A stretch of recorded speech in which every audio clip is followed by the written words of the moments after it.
au supermarché, par exemple, je constate de plus en plus souvent que certains produits que j'ai l'habitude de me procurer, dont j'ai l'intention d'effectuer un achat régulièrement, sont physiquement indisponibles, momentanément absents, hors de ma portée, alors que je suis là pour les avoir. Alors je les cherche là où ils sont à chaque fois disposés, chez eux, à l'emplacement qui leur est bel et bien réservé par les responsables.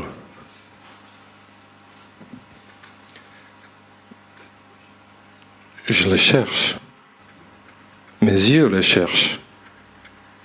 Physiquement. Mes yeux essaient très fort de les voir. Là où momentanément, matériellement, il n'y a rien.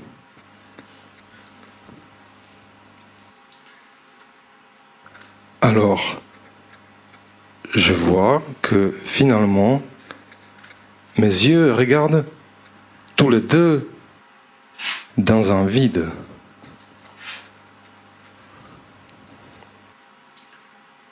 Un vide qui est là à la place de ce que je cherche et de ce que je pense désirer.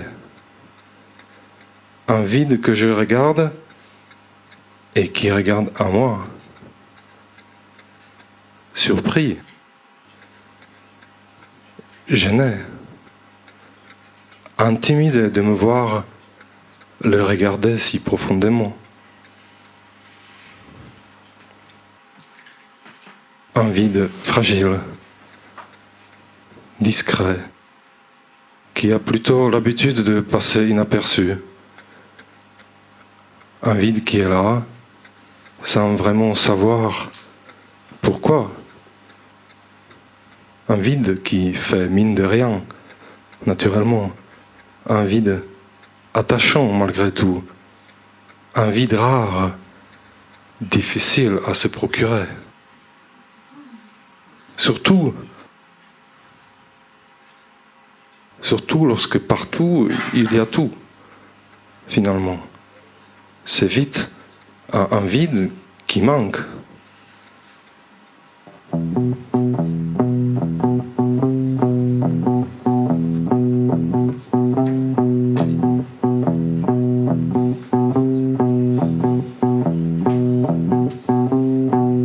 Tandis que pendant ce temps, quelque part plus loin, l'univers est peut-être en train de se réaliser. Un cosmos est peut-être en train de se produire à travers les collisions intergalactiques qui rejettent des grumeaux d'espace-temps qui viennent alimenter le moteur de l'histoire, de l'évolution et des faits divers.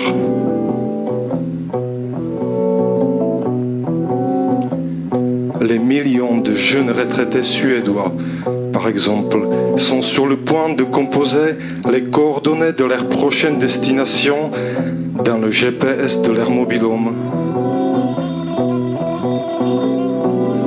Leurs cheveux sont gris métallisés et leur assurance leur offre une excellente couverture mondiale, car c'est une excellente assurance.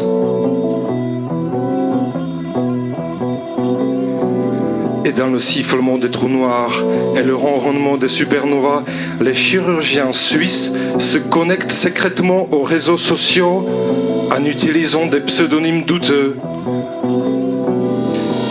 Et cela ne présage rien de bon. Cela ne présage rien de bon.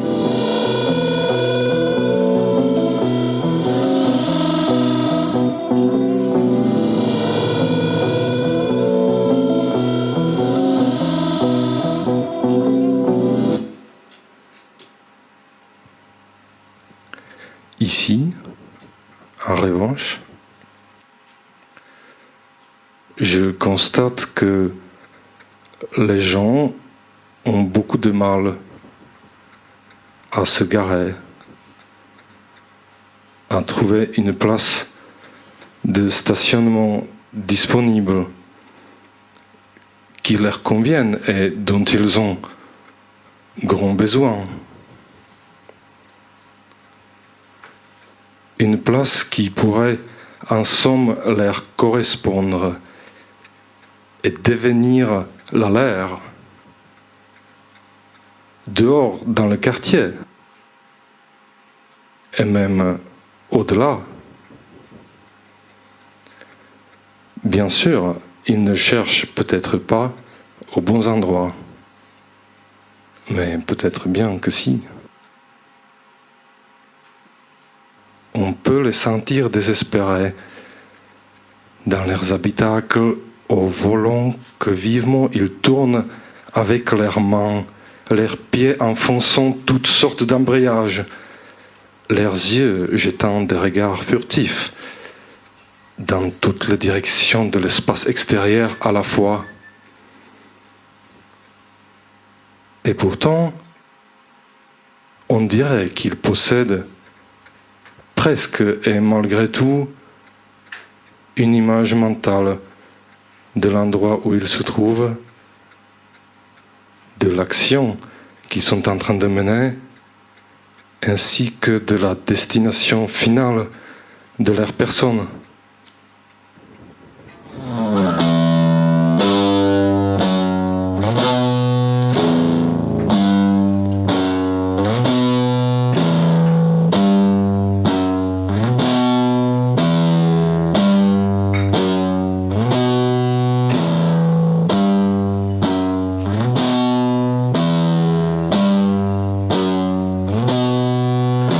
Tandis que le cosmos, au même moment, déambule sur une espèce de terrain vague spatio-temporel, où l'on trouve des bouts de galaxies abandonnés avec des cailloux qui tournent les uns autour des autres, et des systèmes solaires fatigués, nerveux, et des comètes en burn-out, et des orbites mises au placard, et des voies lactées sans issue que les ingénieurs de la NASA modélisent au moment du repas à la cantine en dessinant des stries aléatoires sur leurs portions de purée de pommes de terre.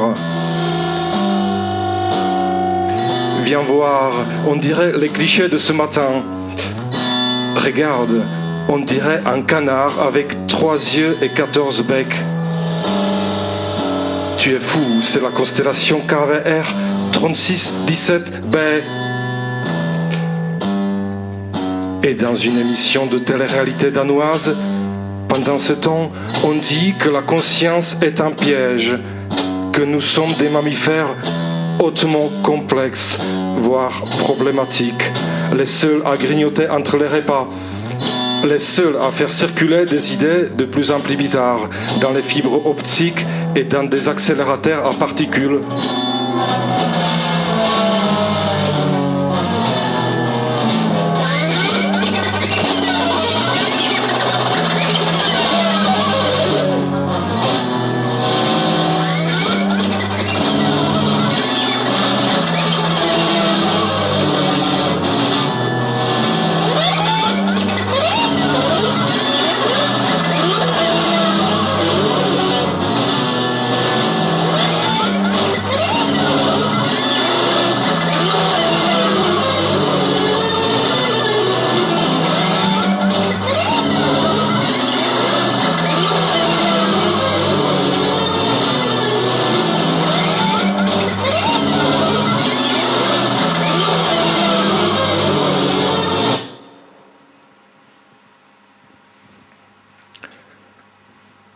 Parce que le principe de base, ce serait tout de même d'être là, pour commencer. C'est-à-dire d'être bien quelque part, tout en étant là,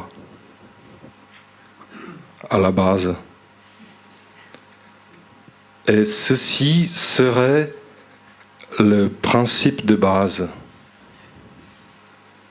Tout simplement. Loin des caméras de National Geographic. Pendant un certain temps.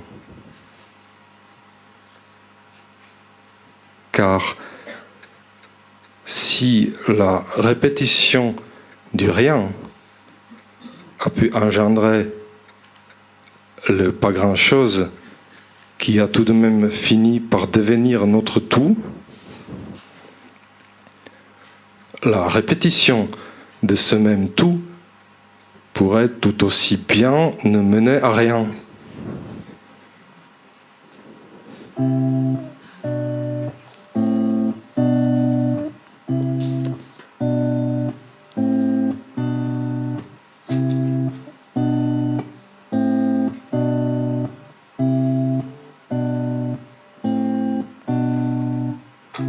Et pourtant, les mystères du devenir nous demeurent si difficiles à cartographier. À l'horizon, les montagnes creuses nous inspirent et nous attirent. Elles interrogent les plaines qui les entourent. Et dans nos regards, elles gravent des sillons.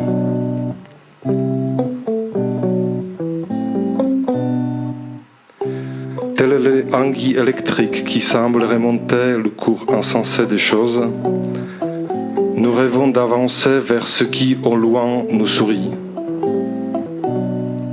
D'instant à l'instant, du reflet au reflet, d'une image à l'autre, nous aspirons à prendre la mesure du temps.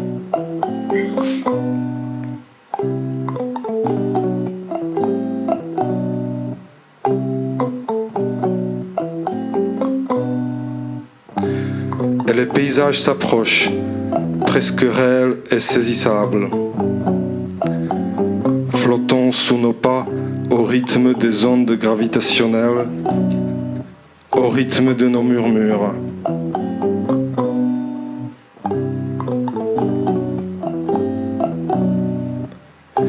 Et les couleurs sont si vives, et nos traces nous apparaissent si vraies.